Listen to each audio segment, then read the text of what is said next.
evening, ladies and gentlemen. Alan Cruz, Gemanya, Munamaolire, a professional journalist, and right now I practice my profession. Ngansinzira ku mitimbagano, abasinga goba ku mitimbagano gwa YouTube, abasinga goba manyi. I'm an actor, I'm a content creator, byonna naye okusingira ddala working on TV and working on radio. Oba okukola ebintu ebirimu omuzindaalo ne kamera kwe kwagala kwange ye passion yange weri naye nga ndi musanyufu okubaako wano Mats webale nnyo webale ddala adijesiyo webale nnyo webale ddala my beautiful sister mwala mulungi mbadde bulijjo manyi obulungi bukoma ku gundi kumbe kiri healthy kiri bana basana okubeera mu mawulire naye bati bamuwa ssente tomanya kiri joli kifaananya bulungi naye tojja mmalako n'amalako oyo wano manyi gy'abeera wandika omwalo gw'entebe alindi yali atono Planned Kid. Ku TV tuinako ba Planned Kids babiri oyo. Muwala wandabikiranga baana badadi will come for me. Sura will pick me. Anytime now. Hamza bila kauli ya. Era show ruka moto kange mukima ngagende waka. Bamufunya cornflakes mu supermarket. Oh, watch the girl. Anje bya lunch. It's guys, it's 4 against 1. Because my side. Mommy's guy. No, so they no resume. But she's blushing. You're using English at home. I'm not blushing. What am I doing using English at home? We use both Luganda and English. Udulore mukozesa. Anje? Kale yogero Oluganda okumaida chikemu. Ngamba nkwagala naye sijja kukula. Oh, watu wamatio mulimu kingido. Bine mvyabayiribi. Chimama. Masavu ya musaba na Uganda Batange mukama baziba banya big masava atayina bigambo. Soft boy. Yeah, inawezeka aina the woman export. Lucky man ufuna export from Western Uganda. She's tall. Ha! Edi mboko. Naye bali bagikutemu after Easter. Ha! Wali yali akatagaza. Okay, kale Wamufira ddala obona yagamba. Omufuweta abumenyenza mukwano gwoyo. Yatwala enakulabiga tekuli munyu kunyama. Kale, let's get the show on the road. Ladies and gentlemen, Alan is here, Big Masav is here. Tukena ku discussing ebintu bingi. You feel free to engage with us on our social media platform. That's Kingdom TV. Anything they talk about, so to a comment yo tujja kulabikanga tugisoma. First things first. Wafulume gwanga no genda no bomba kasukuna agamba nti ogenze kunaaza bakadde. Byakomawa. Awufana nnyo twabulaba. Okay, Rakumanti. Maybe hapa no true. Rakumanti olaba ebintu by'okutambula. Abana Uganda bangi sibatambuze. Atabana Uganda bwogenda mu nzebweru n'olwayo nga bagamba yalaalidde.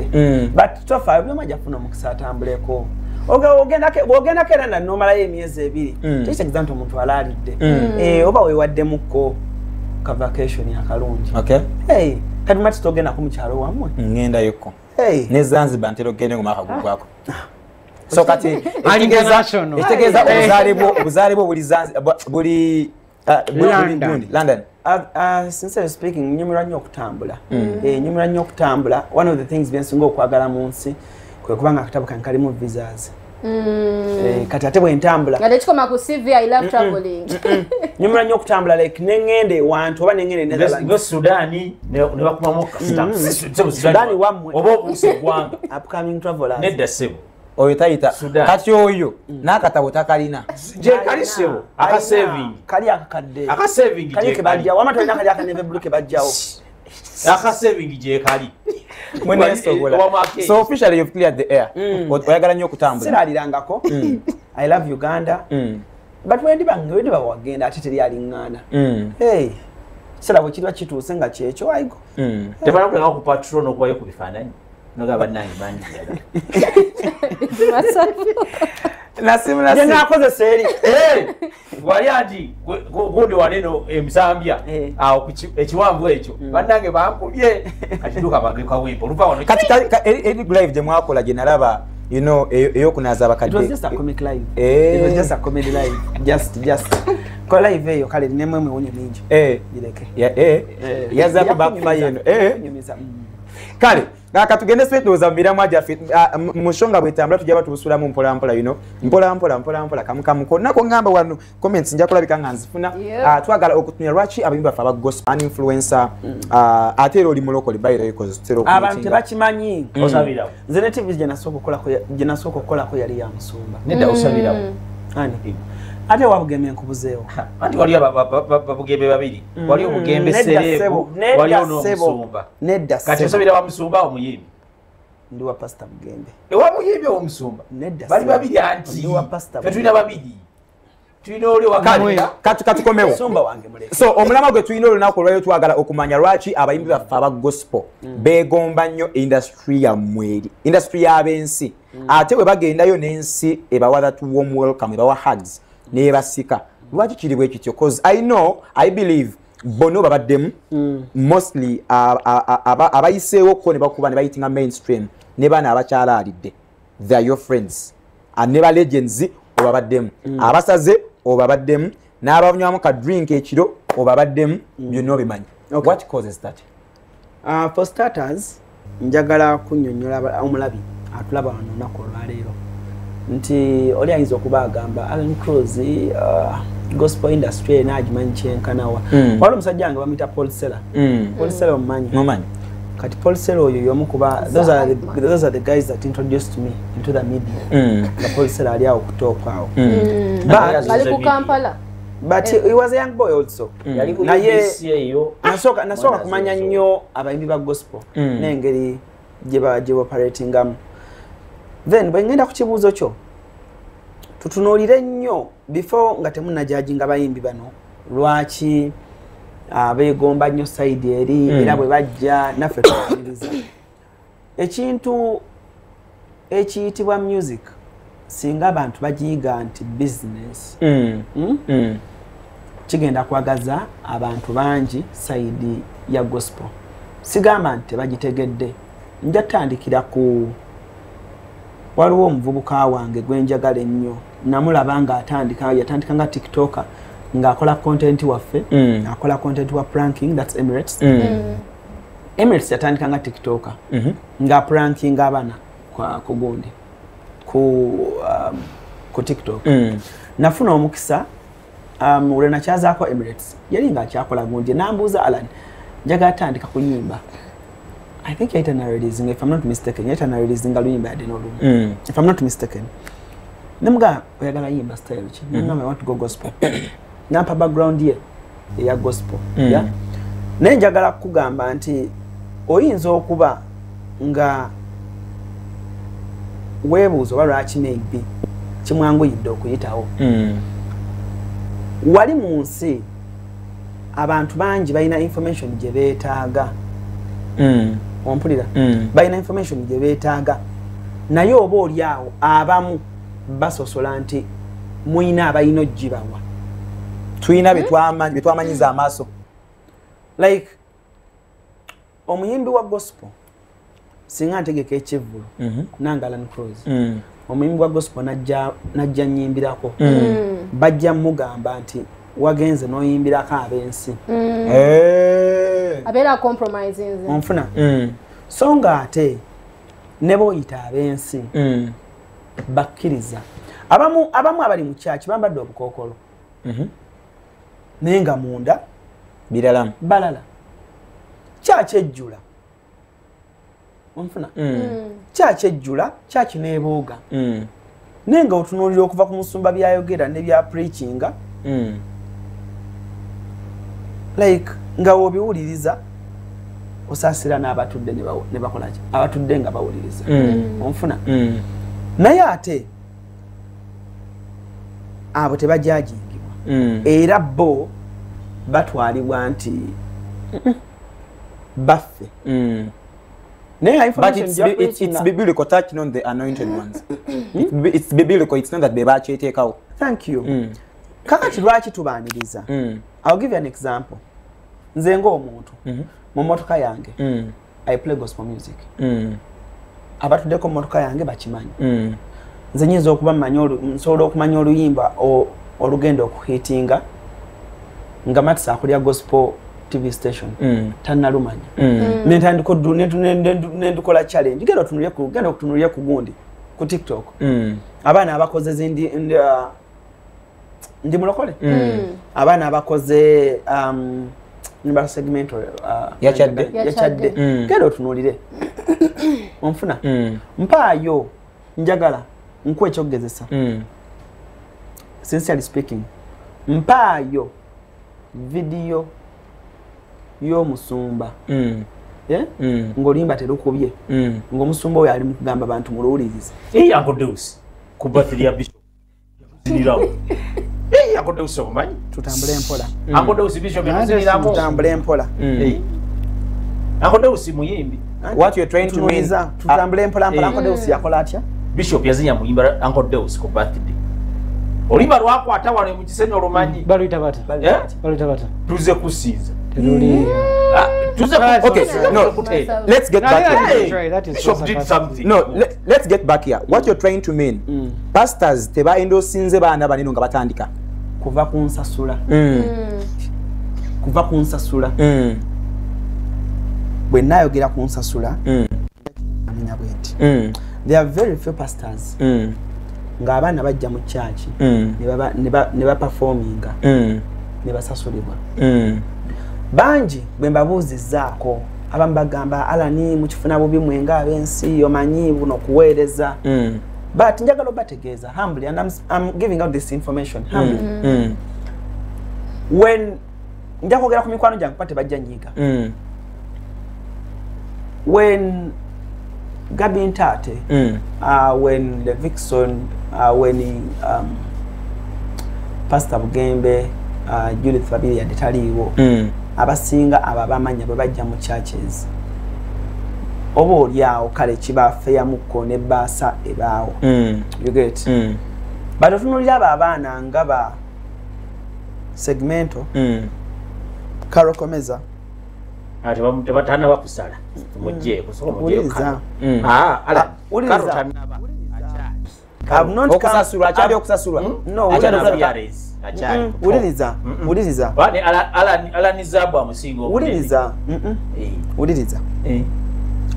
alanizabu alina luyimba ki liwoma erinnya ya Yesu oluyimba karokomeza olusinga obunene olwo yayigiramu ngalinga alina senyiga Don't put her down. Currently. We are making a serious discussion. Yes, no. Yeah? Alan Chengezo kugamba. Uliriza. These artists, yeah? Are you talking of Kalala? You're talking of Forever. Forever. Forever. Onfuna. Nze ogenda kumbuza. Ngenda njagala point yange ebere. Ya nange ngenda kuwa. Botuli abaana abo. Nga wemba kumenyedde generation. Singa muyamba ku baana abo naddala churches bwe muba mwagala gospel otwa twagala gospel anyume let it be a fair industry but abayimbi boyogerako Alan bakiraga nti beetaaga okuyambibwa oba tebakiraga bakiraga because kati omwami ani Masavu njagala mu comparison munasonyi okyogera wano but it's a comparison just olaba omwana Tracy Melon just mbawa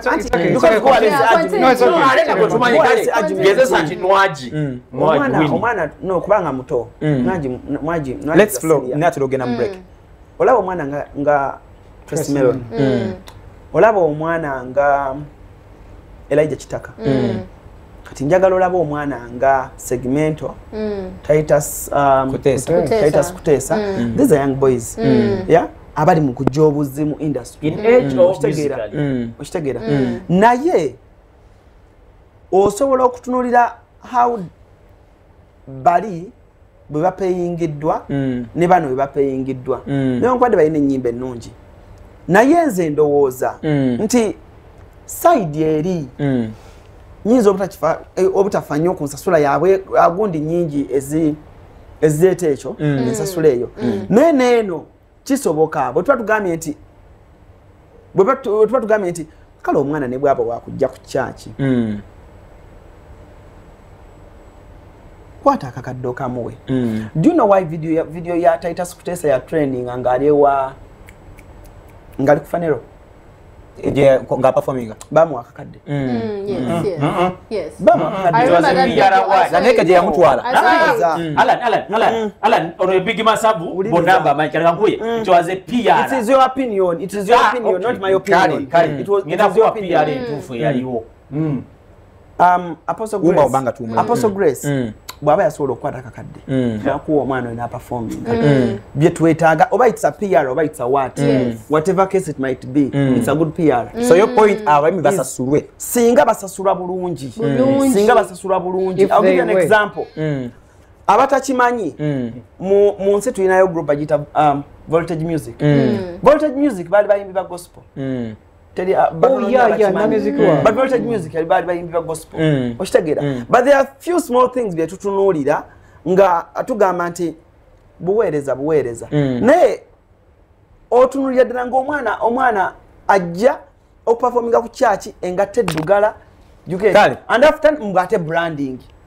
Aze ku church temuwadde yadde ebitaano neze basolozezza wali eri mukabbo waba wajja olusi n'akajjawo n'akatwala kale katumenyeremu ka tukyalina Alan Cruz ensooka gye tutunuulira lwaki ababi ba gospel beegombye nnyo okuddukira mu nsi ate bwe bagendayo n'ensi bawerokamira 5 to 7 bampita MC Mats omulama gwe tutunuulidde olunaku olwaleero twebuuza lwaki abayimbi ba gospel bayayaana nnyo okulabika nga badde eri mu secular world ate ne secular world emikono giri bwe giti ebanjala ebalaga warm welcome abamu tubalabeko bagenzeyo ne batwalibwa abalala abakyali awo already they are compromised.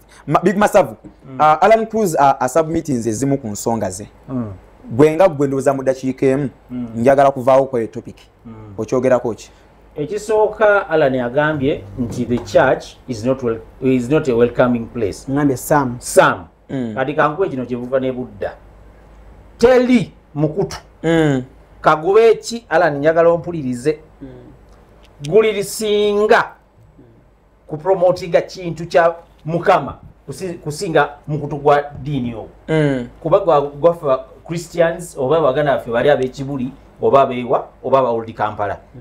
You are doing gospel. What is the agenda? Wali baganda abantu omuntu sajja omu yagamba wali abayimbi babika bisatu. Wali omuyimbi nga ina passion. Olinga yagamba I'm there to minister. Wali olinga yetamanyi wagwa. Owulira kati kankulage agamba nti chachi tesasula abayimbi bano kankubuye nze ndikanigeze ndi muyimbi right Masavalo nze Mats wano ku CFC ne Kingdom Media twali tusaba kujjako ku 31st tuyingira omwaka naawe. One thing change okwogera I will be open buladi sawa meka nti sawa nya mwana banamba yo transport Mats wagamba nti no awo basikola ki kibakugwa bamu manyi wachi bayita enjale numa naye neeraga akanja kali mu ngato naye neeraga. Be open kyekyali mabayimbi bafu abamu okegera kati bwe bajja eno nga bakabira Alani munange bamati saabo bampalana they are lying. Why wakogera nawe sawa zino sawa 12 timati sampalana sawa 3 mwana nadena Alani nikintu ayogedde bulungi yakuwanye okegera azanya 2 sympathy cards okegera music is music nze wongama nti no karukomeza ayimba tebamusasula nja kugamba ekigambo eki wamumanyirawa ajaga namulako ku TV awo kuzaba lokole onfuna ngugambe TV za lokole okugamba kale whatever yera japa mwana mwirayo mwimbi wa gospel ayimba bulungi ndiye damulde ku TV yamwe ona mulde ku radio ki yamwe zaba lokole chachi zino Bishop Kigano mulaba CFC yo giraba ya Mukama ya more vision na akikola okegera akwade platform abayimbi banji mbalabe abenseeno abeside zeyo ngajja negaira Alan onompisa uko kunkuka nyimbe nokaba gende wagundi oyo yakola ki yakikolako. Our artists don't have that.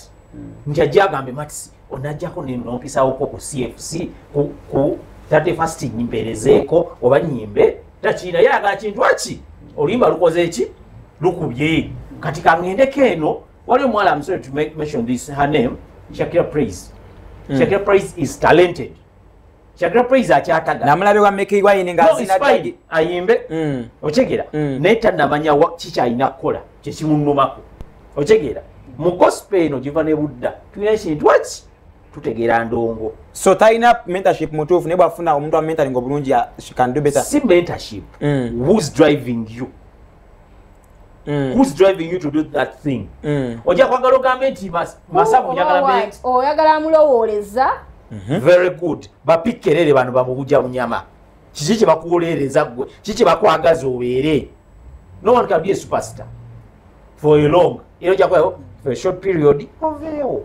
Wabeewo mulala ajjawo. Kale maliriza. Okyegera. So ala nze wongamba ntino abasumba bano baganye okuwagira. Nja kugamba it's wrong. Abayimbi bazanya sympathy. No artist kanguye kino ajja ku CFC1. Okay, siri mukozi waawo okyegera. Ndiro okuyita okko ninsabira okko. Teri nze kubendabye najja ku CFC aga katona muggulu n'ataweebwayo. Ojja kugamba kabasa kaba katono.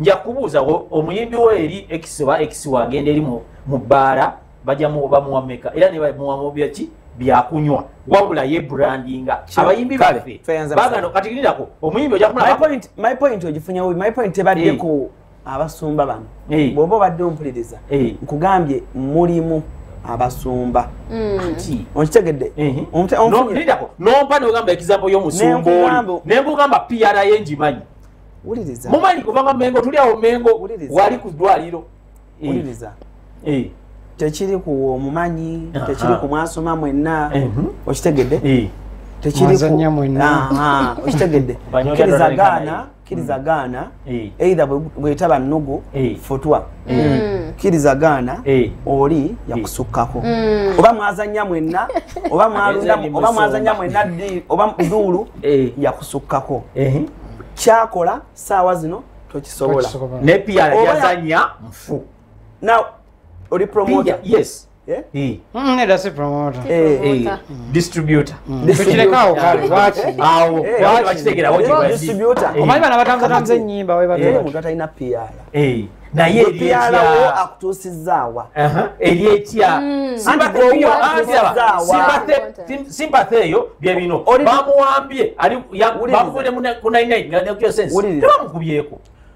Uliriza PR wo gwakutusizaawo naye ati bajja kumala biveeyo ebituufu onogamba ki kale let's get back maliriza point eyo tugende ku kirala Alan point yange gye njagala okutuusa point yange eri bweti bemba mwagala abaana bano babeeko oba ekyo ekifaananyi kye mwagala balabikiremu kitandikire ku mmwe onfuna it's not kutula wano tukayane nga masavu bwa gamba mukane kati olaba abayimbi bano but ekizibu kirimu mmwe bwennyini mu nju abalokole onfuna problem is in house nze bwemba ng'omulamu bwegugamba nze bwemba nsobola okutuula wano nentula n'ewange ne mu motoka yange I appreciate Segmento I appreciate Levixon I appreciate Copy Bly Holy Ken bonna abaana abato abalaga omuvubuka nti osobola okuyimba gospel mu ngeri Qualifix n'oyimba gospel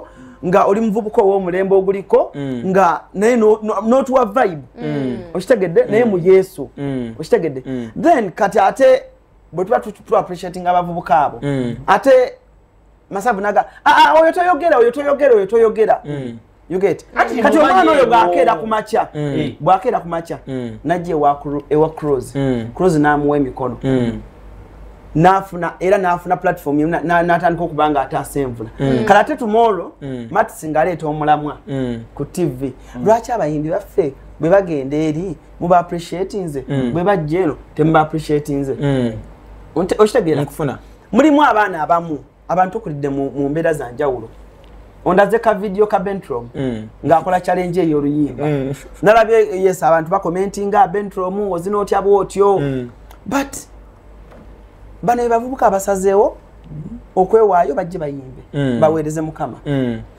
instead of kumwa abamu ababaddeko mu ndongo ya Sachula nga Matisi obaddeyoko okitegedde tojja ku TV kumugamba kakati waliwo n'omwereza wa Mukama yakoze bw'atira mugamba no bentu soko mugambe tufu yogera naye yogera naye eno no Jose tukola bwe tuti eri gyobadde tukola bwe tuti okitegedde instead of just bashing kuba tulabyeko abantu abatandisenga bavubuka bato nga bayimba nyimba za gospel ne bakadde wangira bayimba nyimba za gospel okitegedde kitegeeza bamentalingibwa bulungi okitegedde oba oli awo bafuna abantu mu mikono mubatambulira obulungi. Have you taken time, Alan, to sit down with these people as they claim that they get you ne bakubulira nti eno batukuba eno kikola kitya buli muntu ow'amaanyi kubozoola bako bali baddeko n'abantu be balabirako.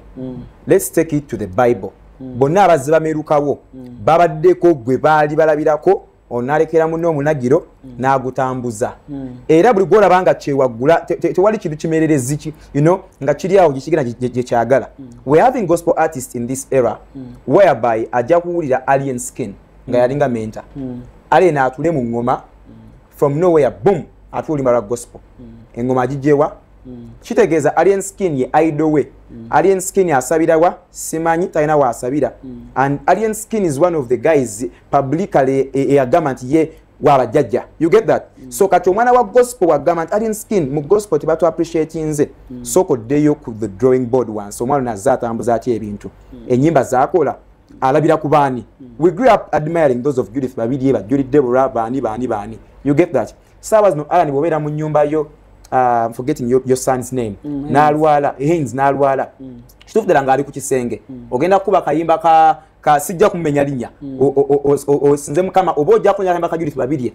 O ka playing mu motoka yo back to back.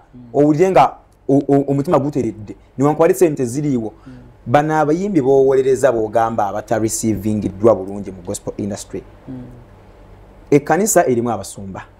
Gospel industry erimu ba stakeholders abatago okubalabirako but bibakola bikontana ne bano biba preachinga bikontana n'emisingi gospel gyetambula ensonga lwaki generation yonna ekyusiza almost everything nti omwana ajja kweyambula ayimbe gospel tugambe it's okay Alan yaluyimbe mulokole yakuba akayimba akatunda kati yalese ekyo yi trend eriko kati nze mubeyogedde byonna waliwo ekintu kye njiraba nnyo ntera okufuna obudde bwange nendaba ku TV za gospel mpulira nnyo kintu ekyo kyemwogera ekya akutte ekidongo ky'ensi n'akiyimbiramu eno n'akwata ekidongo kya gundi n'akiyimbiramu eno kambabuulira amazima abantu bamanyi music art mu art because that's all art tewali kintu kiyitibwa kipya mu industry muno onfuna okujjako ng'ogenda yimba kuba n'engoma engeri gye bagikubamu bagisetinga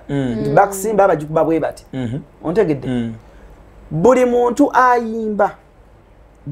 ayimba asooka funa rhythm rhythm eyo erina kweva onfuna mulimu abantu abayimbye ennyimba lwakuba nti abantu bamanyi wuliriza naye nga rhythm nga limba lwa gospel ninga yawulirizanga nnyo Celine Dion okitegera n'afuna rhythm nibwagenda mu studio rhythm eyo gyajja okkubiramu okitegedde ezimu ennyimba abantu bamanyi nakumanya bali ku kino ekiri e Uganda kyokka nti yakutte biiti ya gundi n'agiyimbiramu but nze sikirabamu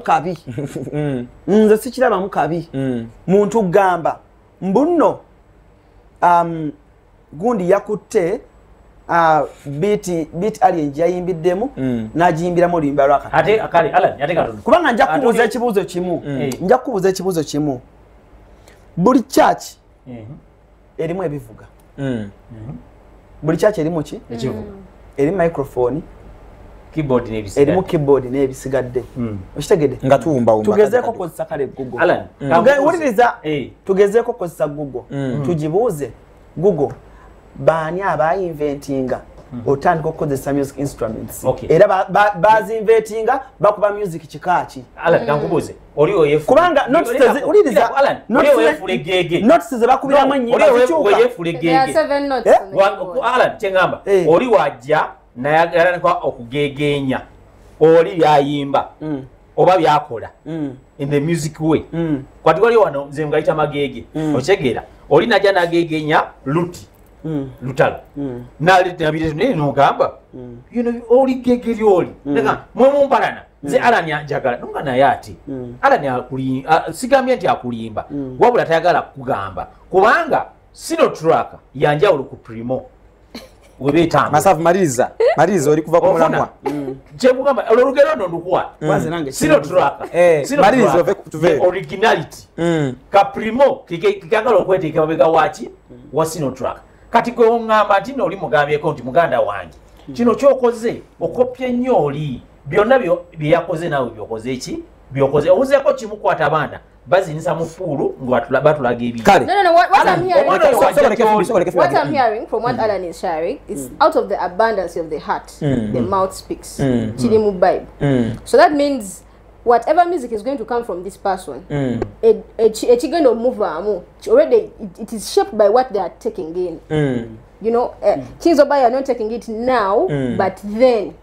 So let me be an artist. Let me start. Yes. The rhythms come back. Thank you. Alan, okiriza ntino abayimbi bensi 90% beats zabo benyimba za yamara zisamirira.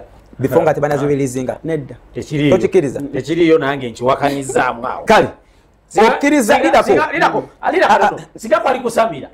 Gwoba olaba nti Alan asamira. Gwe Masafu. Peka ko vivi.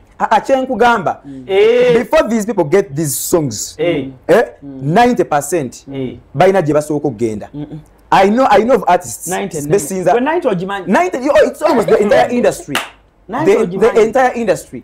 Kakati bolaba omuyimbi bwatula mu beat oli je creatinze je yamaze okutwala eri. Obo kitegedde nejjula amaanyi gaaya agafugirayo je yagajje. N'agitekamu bya Katonda. Kati awo tuba tusavingira under what spirit? Nze njagamba bwenti. 90 nene. Ne wankubadde je kiri. You believe it? Have you had it before? Have you seen it before? Sichi believinga.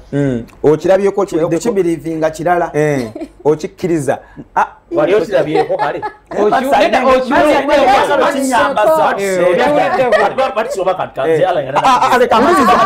One, I don't practice witchcraft. So simanyi masoro sina gwe nalinda bye konti ayingira wuyo kulabya ayingira. Naye ekyo kukiwulira kiwulira. But njagala nkubulire Katonda yagaba ebitone ebyenjawulo. Onfuna Katonda mu kugaba yagaba ebitone ebyokuyimba. Mulimu abantu abalina omukisa nga gwo gwabwe gwajja. They are naturally talented and blessed. Onfuna so bw'omuuza nti Alan okkiriza nti omuntu okukuba oluyimba naddala musacula alina okubanga alina amaanyi. Not all, 90%. Kikyamu tekirimu. Kati kankubuuze Masavu laba no Masavu bwe kiri. Kankubuuze nga tumaliriza. Nze nakolako interview ku musumba omu omukyala alina kyaki gyasabirako nnene nnyo yajja kubulira ko saagala biza kyobula mbisa amanya. Omusumba we mala mukolako interview abaana b'oku church ne bamugamba musumba otuse okoze interview Alan Cruz bansi banange abo okutuuka we bali basamira bakola batya okay soma nangamba linda ko kusaya interview bangambye oli wansi okutuuka awo wotuse omaze kusamira atera mukozesa amaanyi ag'enjawulo. Now I want to ask you Mats. Tubadde fenna ku ground. Twagenda ku musabo. Tetwagendayo. Naye kye ngamba kiri bwe kiti ngambe 90 anti wiliza tubaddeko fenna n'ogamba nti Cruise mulabye ne tuva kasho ne tutambula wano ne tugenda bwe tukola bwe tuti when Alan is where he is I know how bwakikoze engeri gyakikoze onfuna so abantu oba wa gospel wasi wa gospel naye abantu ebiseera ebisinga tebakkirizaako nti omuntu osobola okuba obulungi nga togenze mu mbeera eyo onfuna abantu bo buli kirungi bakiwa sitaani onfuna oli bwagamba nti tetulwano ku KTV enkeera omuntu n'akusanga n'agamba nti Mati mwamulabye nti twamulabye alina ennaku zino tumulaba ku CNN akola Street Kids so omuntu babuteeka ku CNN awo bulaga omuntu n'akeera ku makya n'agamba abadde asabira wani ekyo Kiganda abadde asabira wakigala anti kati tetwabagamba ebiriyo oyo omwana kati ebisikati sigenda byogera naye abo abaana be abalenzi manyi bye bakola just because Max abadde successful batandika okyataakinga. No, the reason as to why the long story tujikatinge short twetolole waneeno nkirese nga nja sala kuganyira muyimbye wali omuli omu ya secular eyakola abaana basinza okupa mu beats abasinga mu gospel industry yakola concert yebo yagikola n'akyusa n'oluyimba lwa gospel n'aluyimba nga wana gundi ebyesagala kwogera kakati omuyimbi wa gospel ayagala okuweebwa akakadde bw'akwata oluyimba lwe oba gundi kye n'abituuza mu beat yo lyennyene what's that kitegeeza oli ye idol we gwe yeegomba secretly gwe admiring oli waba adikayalinga nti no ye aweereza abantu balala n'ebyakola ensi yonna ebimanyi oba okitegera Alan Cruz what is that oli musajja akolera abantu yogera nti waliwo omuyimbi bwati yakwata oluyimba lwagwe tokwata abayimbi baggwanga bonna bateeka mu kategori gwe tugambe nti omuyimbi bwati yakwata beat bweti eyali egira bweti n'agikolamu ekyo tukisobola tusama up to vehicle bidi atongeddemu dakika 5 muddamu olubuuza aŋŋambe mutoko bapa bwaba waneno ze mwina Maxi tufunire omuyimbi oyo gw'omutugambe wano olaba producer wuyo agambye omuyimbi oyo wakakyogera bambe emirundi ekintu ekyakukulumya okyogera no other factors being constant Alan Cruz let's not beat behind around the bush I am a media personality stop beating around the bush no lindako my guy but si watugamba nga you guys you understand my point just that muli ate you're making fun out of it Alan omuyimbi wa gospel bwoba okute beat y'omuntu eyadeclaring nti ye akyusiza n'oluyimba lwa Katonda we discussed that on TV sometime back n'olukolamu ate gwe nyimba oli zaakola nazi amafuta gakulukuta gaba waggulu kakati wabanga oli gwogira naye nze singa obadde omumanyi oyo mbadde ngena mukomera kuba Matisa okolera abantu nze singa Matisa okedde ku makya n'oŋŋamba akedde ku makya nambe yakwata oluyimba nze oli gwogezaako okugamba naye simumanyi eyeewaayo ku Katooti n'akwata ennyimba oluyimba lwa Katonda n'alugiramu simumanyi naye singa naye obadde omumanyi nze n'onsiigira ekifaananyi kale oyo alien skin yakola atya ku concert yakyusa oluyimba lwetumanye nti lweno n'alwogereramu ebirala naye nga beat yeeyo n'alukyusizamu wera ddala kati yalukwatira eno gwe njagala okukwatamu nanga amavumbavumba mutuwe yakwata alien n'atuuzaamu the problem nakyaziza host bwe buzibu kati muli mukuntuuza mu kattu saagala muntuuze nze ka hosting ani yakwata no professional I'm not mentioning any artist on TV abakuba ebidongo ebyo baba no wali naku zi Ventro segmento not Titus and such no what options we have segmento ne alien agenza okuba nga segmento leba kwengamba but change ate ne genres bayimba njagala tugambe nti gundi ono ye yakyusa nenda njagala agambe one example nakimanyi okimanyi olina abayimba bamujinji bwoboyagala tumalirize abayimbi babano Ventro yakola ani yakola just send gundi we are looking at the motive behind this person. Akute beat eri natakamu ebigambo bya Katonda. Following the Bible, yes, ayinza oba bitadde nti agikopi. But what is the motive? What is the intention? Intention webale nnyo mwana mugezi so at the end of the day we are arguing about something naye nga n'omuntu oli it is better netumutuukirira netumugambe no beat wagikoze boti ne botu wakijeeyo soko otunyumize kyatandise ati omuganda Alan yakkiriza toka mugano omunoonya kati ninako Alan so you okkiriza omuyimbi wa gospel officially okutuula mu ngoma baya alien skin oba yani olio anyenye ensasi kale oli waba akubye oluyimba lwe mpa example segment onajja n'alulamu n'akwesa mungo ovunza kiri ng'olinganga mbuuza Alan Cruz ekitegeeza okkiriza omuyimbi wa gospel ogenda mu ssabo najjayo ennyimba ze bayimba Sibula. Ekibuuzo kibere clear. Nenga answer ya Phoebe.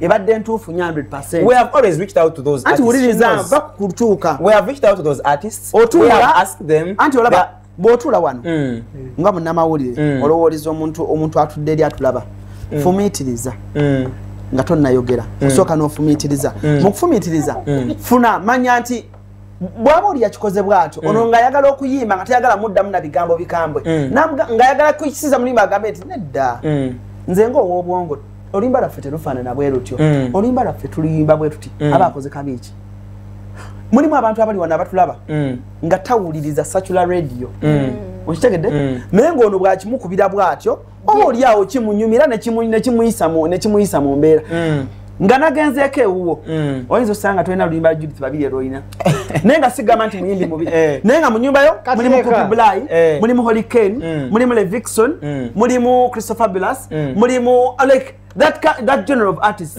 okitegedde nze mmotoka yange nkuba dancehall nga wa gospel okitegedde naye oli ajja kugamba kati dancehall yavaawa ne naawe ombuuza afrobeat gw'oyimba wa gospel gwe yavaawa okitegedde kyobala ngabe tewali mu music kintu kipya tewali mu art kintu kipya ffenna bye tuyimbiramu n'abayimbi bye bayimbiramu temubanenya. Okay, before we get off air, what have been your best songs this year 2025 Zonex in the gospel industry?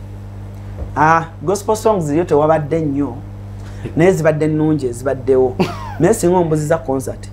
Okay, era ogenda kungamba gundi Pastor Bugembe. Naye olaba ono omwana engeri gyeyekubiramu olaba n'engeri gyakolamu emikono yakukuwa kale era ogenda kuŋŋamba Pastor Bugembe kale tubuule tuve ku mpeo